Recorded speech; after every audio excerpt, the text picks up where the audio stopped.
Hello and welcome to F-Response.com. We've got a brief video today where we're going to cover using F-Response Universal and volatility.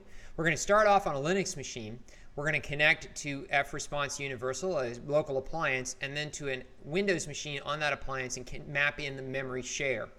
For those of you who aren't aware, the memory shares coming from a Windows machine contain a single file that represents the live remote machine's physical memory. So we're going to map that share into our machine as a live file. And once we've got that live file, we're going to turn around and run volatility against it. Now, volatility is an excellent tool for doing physical memory analysis. It's an open source tool available on the internet. We're going to use that tool today to look at the running processes on the remote machine. And we're doing this without accessing or without making a full image of the physical memory. So once we've got that device mounted, we'll turn around and run volatility. One thing to keep in mind, there's a lot of options with volatility, but one of the key things to keep in mind is how to handle profiles. Basically, the physical memory of the remote machine comes from a different operating system version and load levels. You're going to need to make sure that you select the one that makes sense for the version of Windows you're trying to look at. In this case, we've got an old XP machine, and we're going to make sure that we use the appropriate XP Service Pack profile when we try to list the processes on the remote machine.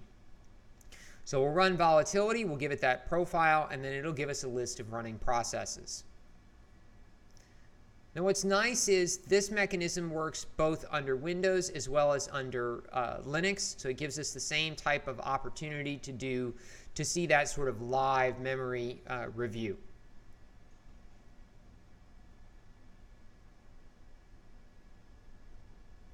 There they are. There are the live running processes. Now let me pop over to a Windows machine and show you the same thing.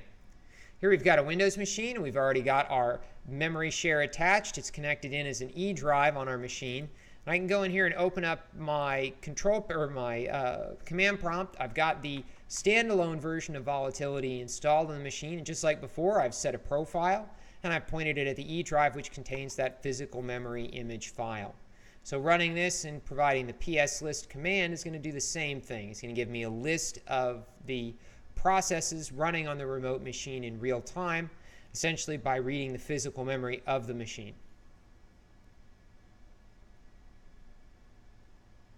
So just like we saw under Linux, we've got the same basic capability. We can map the remote machine's physical memory. We can map it as a live file and turn around and use that and pump that live file into a tool like volatility. Key thing to keep in mind is, of course, making sure we set the right profile for whatever that remote machine's platform is. Well, if you have any questions about volatility, we recommend you hit up the folks who are in charge of that. Aaron Walters and the rest of his team are great guys and girls, and I'm sure they can help you out. If you have any questions about F-Response, please feel free to reach out to us. We're available on the web at www.f-response.com, or you can send us an email at support@f-response.com. Thanks a lot, and have a great day.